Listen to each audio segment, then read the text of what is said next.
can look through? I think before we go into talking about the ABCs of moles, just wanted to say that, as a general rule, if you've had a mole and you've had it for number of years, and there are certain things which has not changed, but it has slightly grown in size.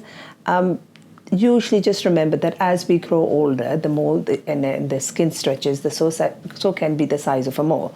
But there are particular characteristics within a mole that you need to look for before you can say that if it's to differentiate between a benign and a malignant. And obviously, if any of those features are present, then you need to go to your GP or and just get that checked. So benign is basically nothing to worry about, and yeah. malignant is it could be suspicious, or it could be we need to look into more into making sure that it's not what we call a melanoma, or there are melanomas like a form of a skin cancer. I think that's one of the biggest fears that people have. Definitely what we say to patients, like if you're worried about it, just come and see someone. Yeah, so if any of those features which we'll go through, then come and see us, so we can actually look into in more detail, yes. Yeah, definitely. Okay. So I think we'll go through the ABCDE checklist now. So yes, but that's fine. We can just talk about, so just remember A stands for asymmetry. So basically if you have a mole and you are looking at it,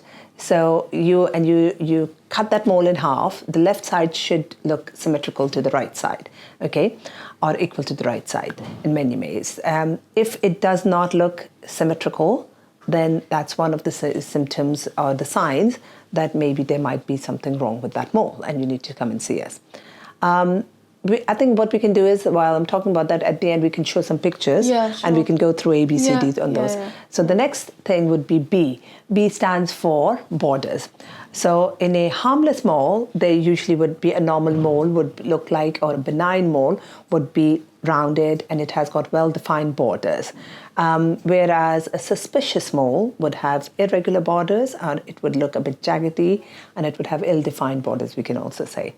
Then comes the C. So the C stands for the color.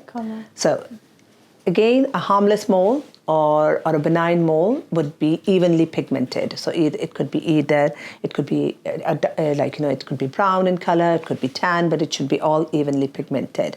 Whereas in a suspicious mole, you will see different colors or different shades of brown. It could be brown mixed with tan, brown mixed with black, or it could be either changing colors as well, or it could be either red as well. Sometimes it can bleed as well. D stands for the diameter. The diameter, a normal or a harmless mole needs to be 6 millimeter in size, okay? Anything bigger, then, along with other changes that we have mentioned, then you need to go and see your GP. And lastly, if it's E stands for evolving.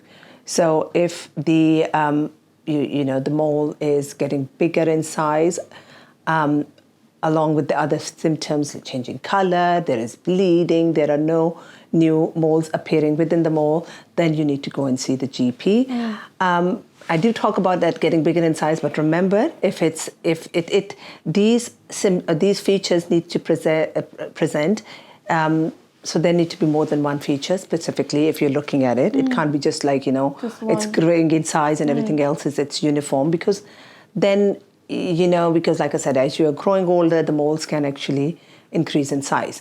But if you're not sure, just come to us. Any questions about these, but keep your ABCs in mind and all that. I wanted to ask you actually, how many kind of these moles do you see regularly? Like, what do you say?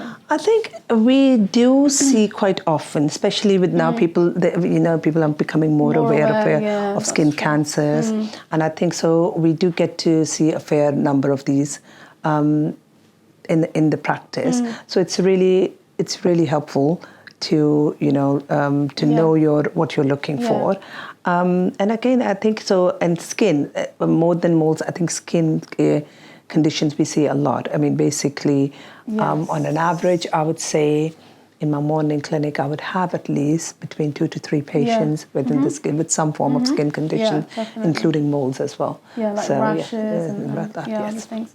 But out of those people, like most of them are most of those are benign. Isn't Most of these moles are reassuring, but then you have to take into consideration. So if someone is presenting, and sometimes just remember, looking a mole from a naked eye, you do carry out the assessment, but then you have to take account other factors. So if I'm looking from a naked eye and the mole looks reassuring, but there's a family history of it, of a skin cancer, or if they had a previous history of a skin, we need to take that into consideration, because moles can be best assessed and using a dermatoscope. Okay, so and that's where you can look at the mole and look at all these borders and the colors, and that's the best way to assess the mole. So then, if we're like worried about something, we always send it on to the hospital. Hospital, yes, and we can always get some advice and guidance from our dermatology department, who are quite good. Yeah. So yes. Yeah, we have the community dermatology department, yes, so they're very quick.